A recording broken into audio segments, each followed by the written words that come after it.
You have to say. Bismillahirrahmanirrahim. What is the best form of worship which can bring our hearts closer to Allah? The best form of worship that can bring you closer. Bring your hearts closer or you closer?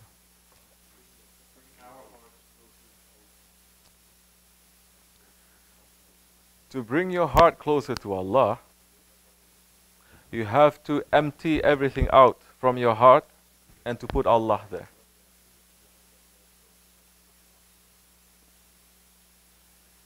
In order for Allah to be in your heart, you have to follow His Prophet. You have to first put Prophet ﷺ in your heart.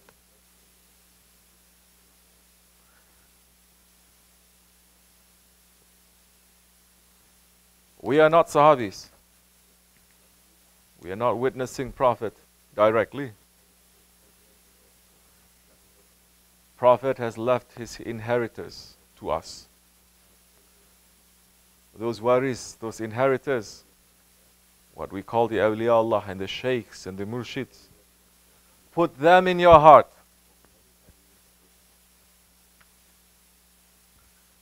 That time you will become beloved to Allah. That time when you put them, because their heart is already with Allah, they are with Allah. Prophet is already with Allah. You are not. You cannot go directly to Allah or to Prophet.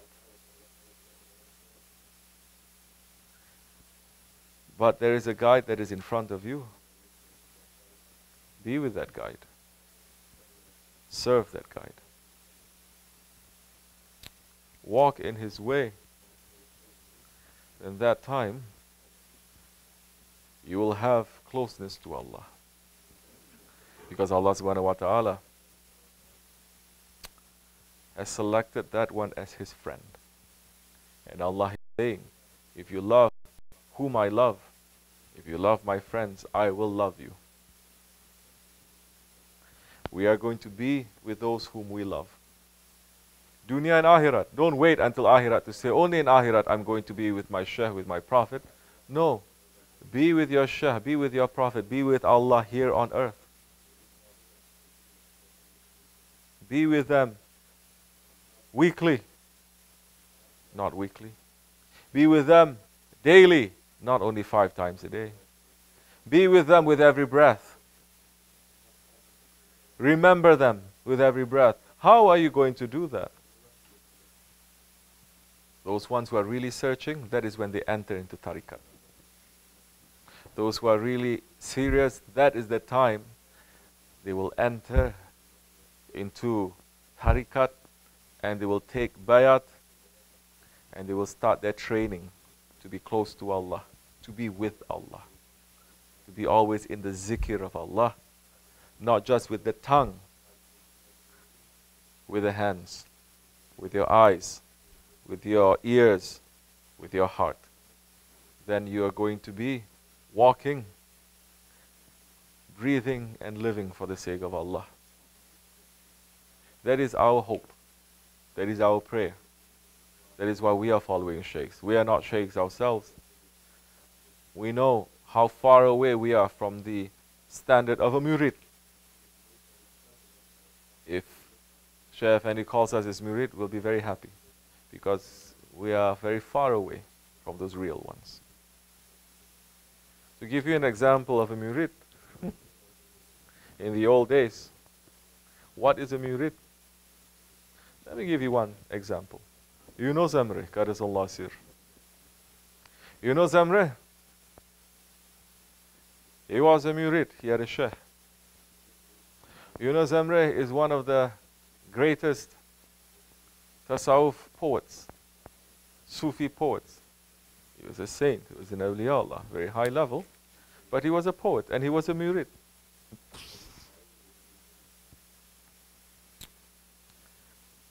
Everyone knows Hazrat Rumi, the West especially. Everyone knows Rumi. So interested in Rumi. Love, love, love, love, love. But it's all fake also because they don't love what he loves. Whom does he love? Prophet ﷺ. If you really love that one, you're going to love what he loves. And you're going to stay away from what he stays away. Because love is submission. So, Hazrat Rumi is saying about Yunus Emre. He says, at every station that I rise to, I see the footsteps of Yunus Emre there. Meaning, Hazrat Yunus Emre's station is much higher, although the whole world knows about Hazrat Maulana Rumi. Yunus Emre was a murid. He wasn't a big Shaykh. You know how long he was a murid for? More than 40 years. Not these new style murids that's only staying for 1 year, 4 years. Then after that they say, this is too much, I have enough, I need to take a break. What did he do when he was a murid for 40 years? Was he next to his Shaykh? And the Shaykh removed the veils of divine beauty? Was he next to his Shaykh and his Shaykh made him a Khalifah, a wakil, and he's performing miracles for everyone to see? What was his job for 40 years? 40 years he did not even sit next to his Shaykh to eat together with his Shaykh. For 40 years he was only carrying wood. His job was to find wood, to chop it and to bring it back to the dergah, to go to the kitchen and to eat with the cook in the kitchen, to stay up there the whole day, not even to come to pray, to make a zikr. No. 40 years, not 4 days. How many of us can carry that? How many of us can carry 4 days? And the Shaykh says, I'm not even going to look at you, you're just going to go and come back and bring wood. Everyone is going to call police that time. Saying, this one is using me, brainwashing me, huh? This one is playing games with me, this one is so many things. So, where are we now from the submission of Yunus Emre? The Yunus Emre, when he was up there for 40 years, and he was chopping wood, and he was singing songs about Allah, songs to the Holy Prophet. He was being so happy, singing songs about his Shaykh. There was not a drop of anger or jealousy or doubt in his heart. That he was singing together with the birds and the animals up there. You know, one day, his Shaykh looked at the wood and he noticed that every single wood was straight, perfectly straight. And he looked for the first time at Hazrat Yunus Emre and he's saying that, you did this? And Yunus Emre says, my Shaykh, as you know, not even a crooked piece of wood can enter into your dergah. And that one, his Shaykh then made him, gave his daughter to him. So many, this is a long story, which you should find out. Don't say, I don't know how to find out. Especially the women of these days. Where do I go? Where do I read? You know how to go when it comes to the dunya, everywhere. You know how to make Google, you know how to do all of that for dunya. No, I don't. If you don't know, then you double you're foolish. Because it is in front of you. Do it for the sake of Allah. Find out the stories. These are not stories, these are real. And he wrote so many ilahis, so many poems. And these ilahis and these poems, they are so special. And some of them, they are written because it's such a high level that is writing from a marifat level, station. And people who are not having firm belief, they will say that this is a shirk. And he wrote. They wrote down his poems. And that's exactly what happened. Sometime later, years later, after Yunus Emre passed, there was one scholar, Wahhabi type scholar. Don't think Wahhabism only began in the 1800s. No. The idea, the principle, the spirit of Wahhabism began 1400 years ago. It was only given a name that time, but the spirit still continued. Don't think it began with Ibn Taymiyyah, Ibn Saud, and the Wahhabis. No. It began before.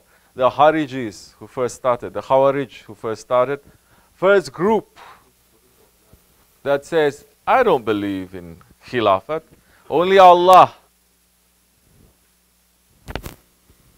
Did Hazrati Ali say, come brothers, let us talk and have a conference? Did he say, no, no, no, no, no, don't pronounce takfir on them, they're still praying 5 times a day? Did Hazrati Abu Bakr say that? Did any of the Sahabis say that? No, they did not. They destroyed them. And that's exactly what Hazrati Abu Bakr did in the war when he was fighting against those ones who are claiming that they are following Prophet, but they're not following his Sahabis. They're not following his companions. They say, we follow Prophet, we don't follow your companions. We follow only his sunnat, not your sunnat. And when he was going to war with them, and he said to his troops, Hazrati Abu Bakr said to the Sahabis and the Tabi'ins, to the Muslims, saying to them, today you are going to fight against those ones who looks exactly like you, who are praying just like you, who are fasting just like you, who are claiming Islam. What is going to set you apart? Those ones, he says, that is against to us. They say Allahu Akbar. We are going to say Ya Muhammad. You understand? So, Wahhabi kind of scholar, Mullah Qasim, his name is? Yes. He was in charge of a library, and inside was written, kept all the books, and he kept the full, complete volume of the poems and the ilahis that Yunus Emre wrote. And one day he was looking at it, and he says, it's kitab, this book, it's full of shirk. Because Yunus Emre, he entered into the marifat level. If you don't have that belief, strong belief, then you're going to jump into conclusions, and you're going to say this and that. So he says, this must be destroyed. So he took all the poems, and he was sitting by the river. He was reading the poems. Says shirk here. He tear the page, he threw it into the ocean. He's reading, another shirk. He tear it, another shirk. He tear it, and he tear it. He kept reading and tearing, kept reading and tearing until he came to that poem where Yunus Emre is saying, oh, Mullah Qasim, by name he's saying, there will come a time when you will sit and you will judge me and say that my words are shirk. That's the time he stopped and he says, Astaghfirullah, but the pages are already gone. Some flew, some into the water. That's why the awliya Shaykh Efendi is saying, yes, the fishes in the sea, they have the ilahis of Yunus Emre, and they are singing his ilahis every day. So those days will come when all these ilahis will be coming out too, inshallah. So, how to come close to Allah, how to make Allah to be beloved? Love His beloved ones. Serve His beloved ones. Be beloved to His beloved ones. Then Allah will love you, because Allah is saying, tell them, Ya Muhammad, if they love me, they must love you and what? And obey you. For Allah to love them back This is the criteria. Allah is saying, you want to love me, you have to love those that I love. Love them and obey them, and I will love them. And when Allah loves you, He says, I will be your eyes, your tongue, your ears, your hands, your feet. Not literally. These words is not for people who have no understanding of spirituality. Meaning you act with the will of Allah. Your whole body, your whole mind will act with the will of Allah. So, inshallah Rahman, we are praying to Allah subhanahu wa ta'ala to give us more strength to continue the will of our Shaykh and not to drop it for anything, and to have strength to carry it, dunya and akhirat. Fatiha. Ameen. Assalamu alaikum wa rahmatullahi wa barakatuh. We have a long journey ahead. We have to go for another zikr in New Jersey. Then I will see you soon, inshallah. Assalamu alaikum wa rahmatullahi wa barakatuh.